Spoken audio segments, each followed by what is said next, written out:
안녕하십니까, 여러분. 국제적인 긴장 상황 속에서 오늘 우리는 아시아 지역의 증가된 긴장감을 해결하고 서태평양에서 빠르게 변화하는 국제 상황에 대응하기 위한 군사 전략적 움직임에 대해 자세히 논의하겠습니다. 미 해군이 9월 18일 대형 무인 수상함 델-USV 마리너호와 레인저호가 칠함대 사령부가 있는 일본 요코스카항에 도착한 사실을 공개했습니다. 중국이 사상 최대 규모인 103대의 군용기를 보내 대만을 위협한 날이죠. 이런 날에 마치 중국 보란 듯 드론 함정 배치 사실을 공개한 겁니다. 과연 이것이 우연일까요? 아니면 명확한 메시지일까요?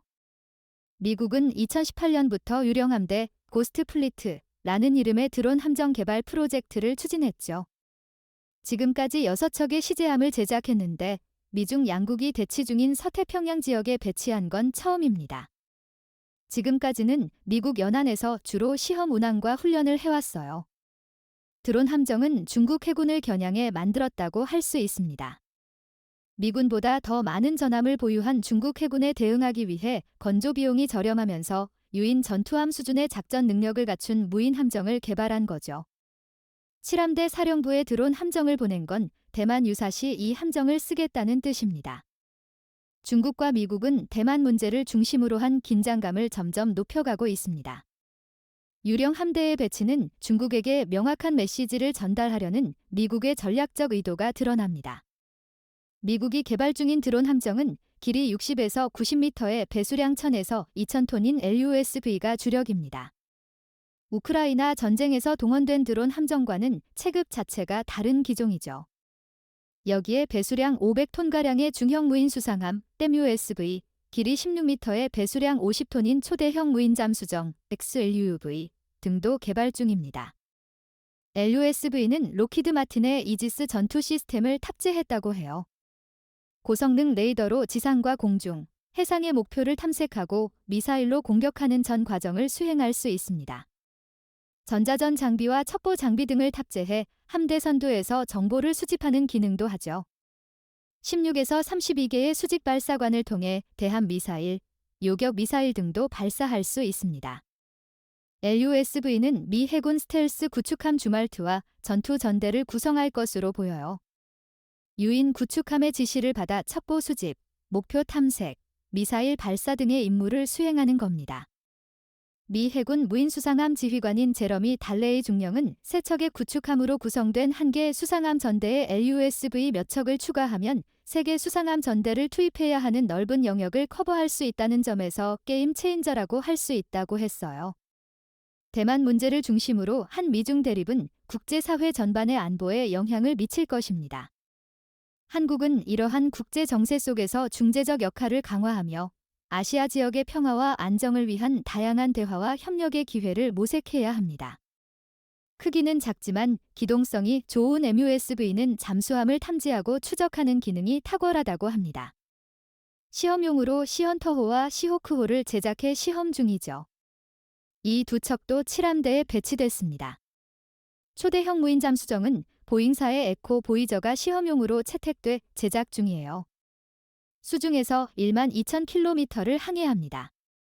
드론 함정의 장점은 제작비가 싸다는 점이에요. 미 해군은 내년부터 2028년까지 총 9척의 LUSV를 제작할 계획인데 한 척당 건조비가 2억 6천만 달러 전후입니다. 이지스 구축함 제작 비용이 18억 달러에 이르는 걸 감안하면 구축함 한 척 만드는 돈으로 7척의 LUSV를 만들 수 있어요. 또 무인이어서 공격을 받아 침몰해도 인명 손상이 없습니다. 최전선의 무인 함정을 먼저 투입해 상황을 확인하고 적진을 교란하고 나서 수상함 전대가 출동해 전투에서 우위를 점할 수 있겠죠. 서태평양 지역 중국의 방어 개념을 흔히 반접근거부 A2AD 전략이라고 부릅니다.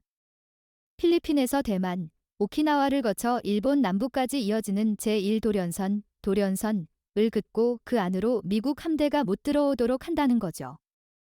유사시 미국 항모전단이 이 선을 넘어 대만으로 접근한다면 DF-21D 대함탄도미사일, DF-26 중거리 탄도미사일 등을 쏟아부을 겁니다.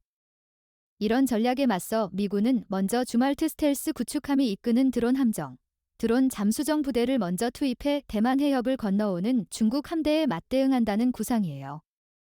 항모전단은 미사일 사정거리 밖에서 지켜보다가 필요할 때 뛰어들겠다는 겁니다. 또한 미 해군은 레인저호와 마리너호의 최근 훈련 상황도 공개했어요. 두 함정은 8월 중순 미 해군 6개 함대가 공동으로 주관한 대규모 군사훈련 라어지 스케일 엑서사이즈 2023에 참여해 핵 추진 항모 칼빈슨호와 훈련을 했다고 해요. 구축함 전단, 해병대 원정부대와도 작전했습니다. 해군과 해병대 고위급 지휘관들에게 드론 함정 활용법을 가르친 거죠. 사실상 드론 함정이 실전 투입 단계에 왔다는 걸 의미합니다. 일본 요코스카항에 입항한 건 7함대 지휘관들에게도 드론 함정 활용법을 익힐 기회를 주겠다는 뜻이겠죠. 요코스카항은 레이건호 항모전단의 모항입니다. 일본 해상자위대도 함께 훈련에 참여할 것으로 보입니다. 중국은 긴장하고 있습니다. 중국이 개발 중인 드론 함정은 아직 기술적 난제가 적잖은데 미국이 이미 실전 투입 단계까지 왔다는 것에 놀라는 분위기예요. CCTV 군사평론가인 숭중핑은 드론 함정은 크기가 작아 방어망 돌파 능력이 강하고 수상함을 대신해 근접 정찰은 물론 공격도 할 수 있다면서 미국의 드론 함정이 중국 항구나 군사기지를 공격한다면 큰 안보 위협이 될 것이라고 했습니다. 또 남중국 해도서 지역에 투입되는 미 해병대의 원정작전 지원도 가능할 것이라면서 우크라이나 전쟁에서 우크라이나는 미국과 영국 기술이 적용된 무인기와 무인함정으로 러시아의 주요 군사 목표를 타격하면서 강력한 공격 능력을 보여줬다고도 했어요. 한국으로서는 이러한 서태평양에서의 움직임이 매우 중요합니다. 중립적인 입장을 유지하면서도 한국은 이 지역에서의 평화와 안정을 위해 끊임없이 노력해야 합니다. 이를 위해 한국은 다양한 국가와의 협력과 대화를 지속적으로 추진하며 중재자의 역할을 하여야 합니다.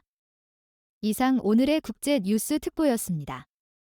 급변하는 국제 정세 속에서도 우리는 평화와 안정을 위한 지속적인 노력을 기울여야 합니다. 여러분, 다음 뉴스에서 또 만나요. 모든 분들의 지속적인 지원에 진심으로 감사드립니다. 좋아요와 구독 버튼을 눌러 저희 채널을 계속해서 흥미로운 유익한 콘텐츠로 만나보세요. 여러분이 이 소중한 커뮤니티의 일원이 되어주셔서 감사합니다.